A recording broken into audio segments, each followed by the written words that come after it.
গতকাল আমি একটা জানতে পারলাম যে আমাদের প্রধান উপদেষ্টা যে আছেন ওনার বাসভবনের সামনে অনেক আহত ছাত্র জনতা ভিড় করে আছে। তারা তাদের কথা জানাতে চায় প্রধান উপদেষ্টাকে।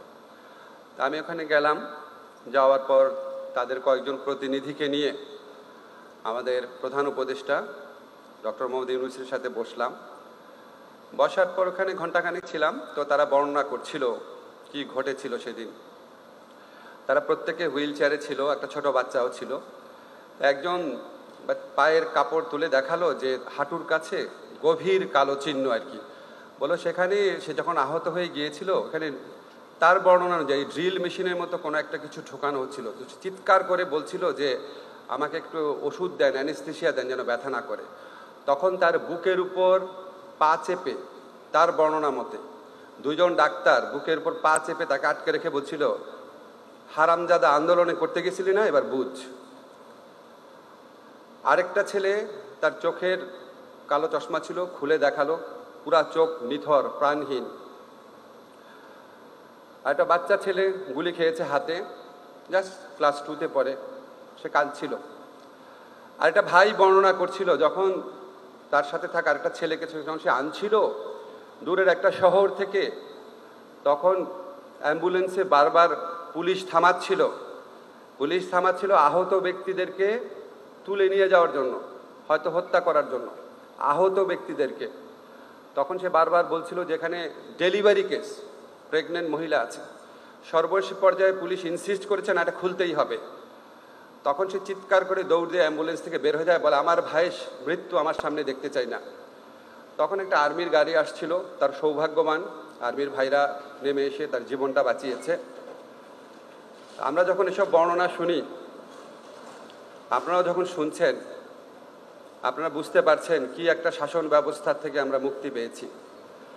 আমি আগে বক্তৃতায় শহীদদের নাম নিতাম, তারপর মনে হয়েছে যেসব শহীদের নাম আমরা জানি না তাদের মৃত্যু তো আরও অনেক করুণ, অনেক ভয়াবহ। এপিসি থেকে একটা আহত ছেলেকে ফেলে দেওয়া হয়েছিল, আপনারা দেখেছেন, যদি না দেখে থাকেন সবাই দেখবেন, প্লিজ দেখবেন। আহত শরীরটাকে ডিভাইডারের উপর দিয়ে এমনভাবে ফেলা হয়েছে, মরা কুকুরকে বা আহত কুকুরকেও আমরা এইভাবে ট্রিট করি না। 1000 জন কমপক্ষে প্রাণ হারিয়েছেন, 30-40 হাজার আহত হয়েছেন, চোখ হারিয়েছেন। এত রক্তের বিনিময়ে এই উপমহাদেশে কোনো কালে কোনো ফ্যাসিস্ট শাসককে পরাজিত করতে হয় নাই। আপনাদের একটু পার্সপেক্টিভটা মনে রাখা দরকার। শ্রীলঙ্কাতে রাজাপাকসে অত্যাচারী শাসক ছিল, 9 জন লোক মরেছিল, ক্ষমতা ছেড়ে চলে গেছে। আমাদের দেশে আমরা কথায় কথায় হোসেন মোহাম্মদ এরশাদের কথা বলি, 9 বছরে 26 জন মারা গিয়েছিল তার আমলে। আর একটু বেশি কম হতে পারে, বাট ক্যানট বি মোর দেন 40।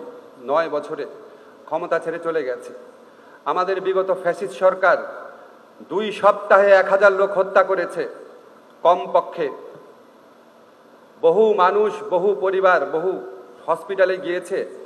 কারা মারা গেছে নাম বলে নাই, কারণ ফার্দার একটা হয়রানি হবে। আপনারা সবাই জানেন এই বাংলাদেশে বাস করেন, এই দেশে কি ঘটেছে।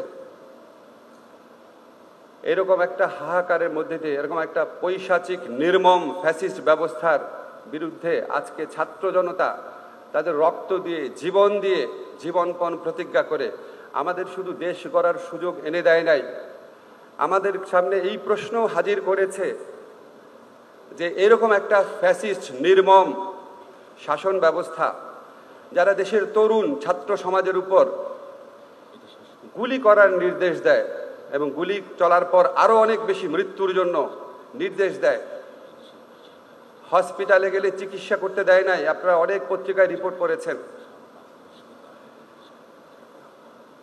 যাকে হত্যা করা হয় তার পরিবারের লোককে উল্টা মামলা দিয়েছে। এরকম একটা নির্মম শাসন ব্যবস্থা আপনারা প্রত্যেকে অনেস্টলি এই উপমহাদেশের সকল ফ্যাসিস্ট শাসন ব্যবস্থার সাথে কম্পেয়ার করে দেখেন। আমাদের মধ্যে তাই এই প্রশ্নও এই ছাত্র জনতার বিপ্লবের মধ্যে উত্থিত হয়েছে, এই ফ্যাসিস্ট ব্যবস্থা তৈরিতে আমাদের কি রোল ছিল? আমরা কি এই অন্যায়ের বিরুদ্ধে ভূমিকা পালন করেছিলাম? আমরা বলতে আমরা বিশ্ববিদ্যালয়ের শিক্ষক, সাংবাদিক, সাহিত্যিক, বিচারক, সরকারি প্রশাসনে যারা লোক আছে, আমরা কি আমাদের দায়িত্ব পালন করেছিলাম?